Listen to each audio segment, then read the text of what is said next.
Hello, my name is swissbianco. In this video I will talk about the Canadian Ross rifle bayonet as in front of the camera. This item is relative rare, it's a collectible. The Canadian Ross rifle did not work out too well from the construction standpoint. Somehow that was unfortunately a bit designed way back then in a way that it would not work with the soldiers, with the troops in the field much at all. The story goes that you can take it apart and assemble it back together in a wrong way, that you can't open the bolt anymore on this bolt action rifle. I just saw one of those rifles in USA, in Switzerland, that was so uncommon back then. I never had a chance to actually look a bit closer on the mechanism and how it works. That's just what they tell you online about the history of that rifle. And the Canadians did switch to the British Lee Enfield, which back then of course was a pretty good rifle. That did help them a lot, and soon thereafter the rifles got taken away, the Ross rifles, and put in storage, and quite likely sooner or later scrapped. What did stay on were all the bayonets that were around, like the sample that we have here in front of the camera. They got made in minimum 2 or 3 different versions. That matters on the stamping. There is a bit differences. There was also a chrome or nickel plated, a silver color looking variant, maybe for parades and all that, be made in Canada. And as the rifle did go away and the Lee Enfield came, of course this bayonet would not fit the Lee Enfield, the British system. So many Canadian soldiers apparently did alter those bayonets to use as fighting knives, that they removed the bayonet lug, the locking mechanism on the handle there, and they shortened the blade, reshaped it to a more fighting knife design. Apparently that was done to pretty many of those bayonets, as they couldn't get used anymore with the Ross.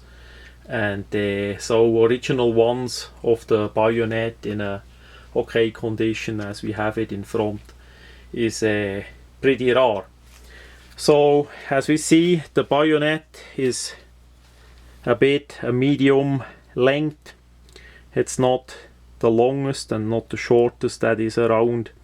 What is apparent first is that strange shape on the blade. I see there were minimum 2 different shapes of blade be made. This one basically comes straight and then get angled down. It could be that they did saw the original metal in the way here, that they could use the second piece also as a blade. I don't know, it's a strange shape. I did not rework it at all, I did not resharpen it. It's not that sharp in this condition here, but for sure it's sharper than the bayonet for the Sturmgewehr 57 that we had in Switzerland.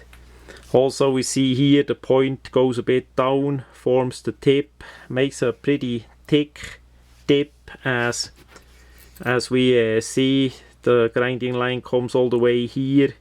That almost form it a bit to a tanto tip kind of appearance. So it's pretty thick in the point, so that lasts if you stab with it. Then the guard, a solid steel metal with that part here milled out and a little bit bended quite likely. The wood has there a stamp. It's a bit hard to see Even as it is in pretty good condition, it's sometimes with the stamps it's a bit harder to see. There we see the main stamps on there, and behind we have the button that you can press in. It's a typical system of locking where you press the lug in that part here and it comes out on the other side. So nothing special there, it's just the size and the shape that it would not fit on the Enfield or anything else that I have that it could fit, but that is a special Canadian design with the size that nothing else gonna fit as best as I see. Then we have here on the blade, on the tang of the blade, also some markings there. We see the parts here on the side are added on. We still see a little bit of line there, and of course the milling out of the part that slide as you press it. All in all, the quality is pretty nice made. Should have worked well. It's just the shape of the blade that is a bit strange. They also did round off. They made it really well. They rounded off the back side of it. We see as it starts here all the way around until about here, and then they sharpened it. Not really sharp, but they grinded on it on the side a bit. So also there it's a strange shape of a bayonet. I remember as I saw it first laying for sale, I did think that looks a bit strange and unique.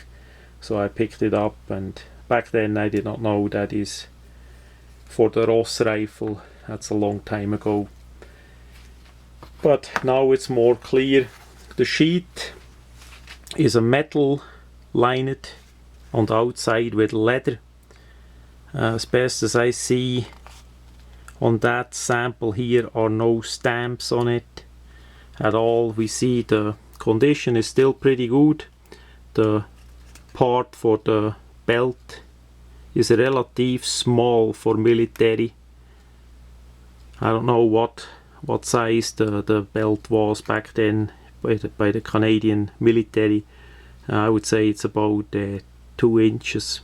2-inch belt should still work, and then that seam here will prevent that bigger belts get in. On the bottom we see there is a metal rivet. Quite likely that the leather holds on a bit better. All in all, sheet is in a surprisingly well condition for such an old knife bayonet combination, and yeah, wonder what it all saw in its service. So the bayonet goes in both ways. It doesn't show you exactly where it was in, if they did carry it on the right side or the left side. It's hard to say. And like this it looks as it is in the sheet. Pretty nice combination. It's actually a knife, if you would sharpen it up really well, you could use. I see with the steel they use, that would be a good or okay good field knife for what it is. Back then many of the bayonets were too long, or then already of the spike type that you can't use in the field to cut a bit a firewood down or a bush or something that is in the way. So that one would be pretty nice. Yeah, that much about the Canadian Ross rifle bayonet.